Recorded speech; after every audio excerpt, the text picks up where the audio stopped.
The context was that 3-4 years earlier, France had asked me for a conference to comment on the question how the destruction of the European Jews was documented in films and photographies, and I hadn't dealt with this issue so much, and I started to look at sources like Lanzmann or Leiser or Alain René, and I was quite amazed, and especially when I saw the cheaper stuff, how one is butchering all these images. One takes one image filmed in 45 by the Allies when they liberated the camps, and then they added old images from the war times, and then they added images from staged films or TV documentaries, and this reference was totally lost.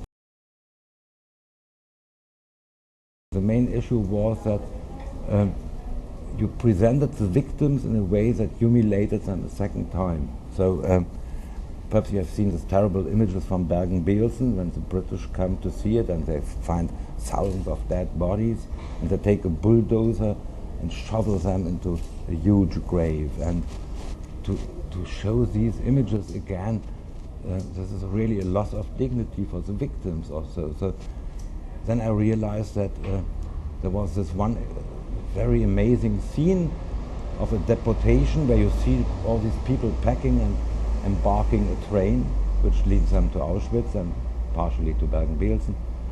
And I found out that this came from this Dutch concentration camp, Westerbork, and Alain René had used already the images, and also Erwin Leiser had already used them. Still, only this one image is used. Mostly all the other details of the quotidian life in a camp, which can't be found very often. You hardly ever see images where you see them working. You don't see them sleeping or eating in this film, but you see them registering, doing sports, and all these other activities. And therefore, I thought I should make a film, but a film in the sense that I have to just a very simple edition of the existing material. In the case of René, who made this interesting distinction between images in color, which means the present, and in black and white, which means the past, the historical sources, he shows the train leaving Westerbork and also these little papers thrown out of them. And then he shows a night scene in Auschwitz where a train arrives. But of course that's not the same train, and he filmed it, but he also showed it in black and white. Then Erwin Leiser, only 2 years later, he shows the same trains, and he shows a pan from a plane over Auschwitz, probably filmed after 45, because earlier you couldn't fly over Auschwitz and film it.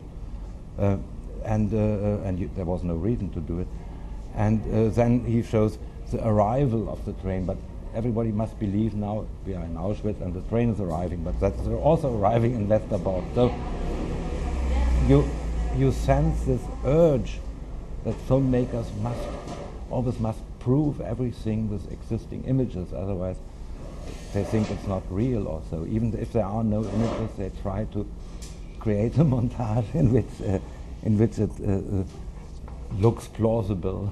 And this strange use of documentary footage was something which stirred my first interest.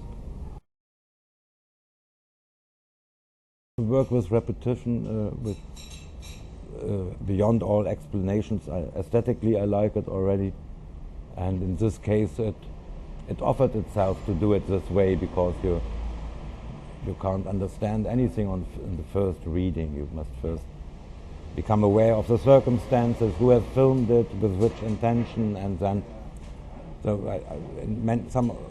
many images are 3 or 4 times in the film. In this case of Respite, they are repeated again and again.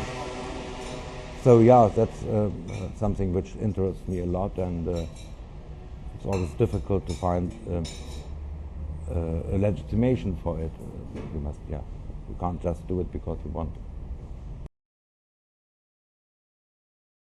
In this case, I talk about this little girl this.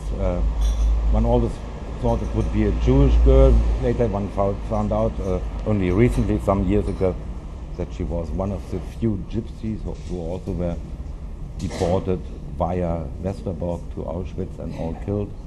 And the camera comes very close to her, and she has a very brief reaction, like shrugging back or so.